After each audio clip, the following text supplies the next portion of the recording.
In this short tutorial, I'm going to show you how to edit an existing email sequence inside Infusionsoft.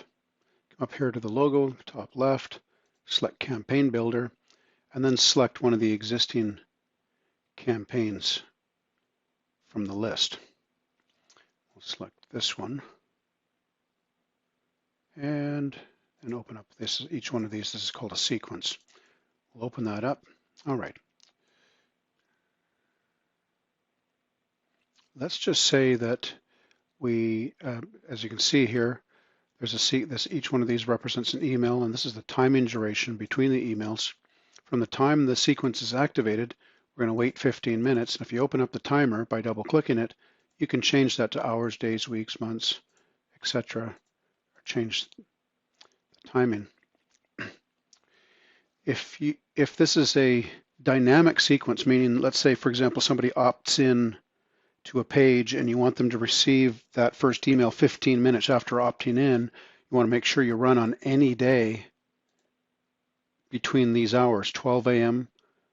to 11:45 p.m. If the email is going to be running in the, say, the second day out, you might want to change that to any day, but at, for example, at 7 a.m. in the morning. We'll just leave as it is for now. So, for example, before we go to letter 2, this is set to go out in 3 days on a weekday at 8 a.m. in the morning. And by the way, this interval, 3 days, isn't from when the sequence started, it's from this last action. So let me make a little bit more room here. As you can see, this sequence, this next email rather, is going to go out 2 days after this email. And that's how you run your sequences out. All right, and if you're going to add a new letter to the sequence, you're going to get those from this little toolbar. Here, first you're going to go to Timers and grab one of these suitable timers. In most cases, these types of sequences, you'll use a delay timer. You just grab it and drag it and then drop it, and it'll automatically create a line between the two. Set the next interval. Let's say it's 1 week, and we want to go with that on a weekday, 8 a.m. That's fine. We'll save it. And now we want to send out another letter. Down here, you come down to Communications, grab the email icon, and again, just drag and drop it. And then you can double-click it to open, and you'll notice that there's text in there that isn't what you want. It's quite easy to copy text from previous email, and how you do that, you don't use a copy and paste method. What you do is you create this email first, and then you, by dragging and dropping it, and then you come up here to the email menu, and you're going to copy from campaign. And then you just select the campaign you want to copy from, and we'll copy this one.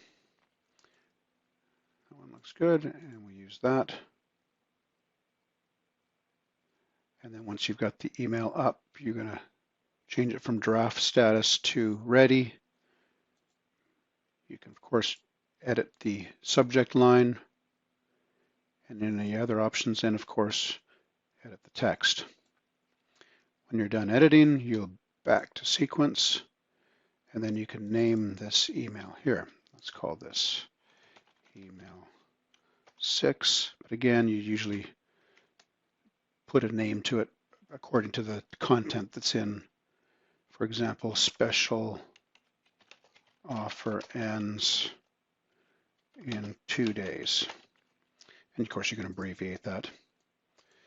And when you're done, click back to campaign and then publish.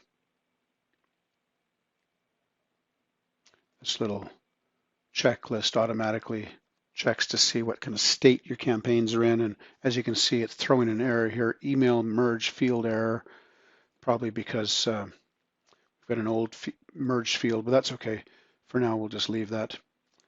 And most of the time, when you're first setting up, you'll have errors that are thrown. You don't have to worry about that. Once your campaign is ready to go, however, all the errors should be gone. we'll publish it. Publishing simply makes it live to the public. So if you want to test your changes, you'll have to publish it before you can test. And that's the end of this tutorial.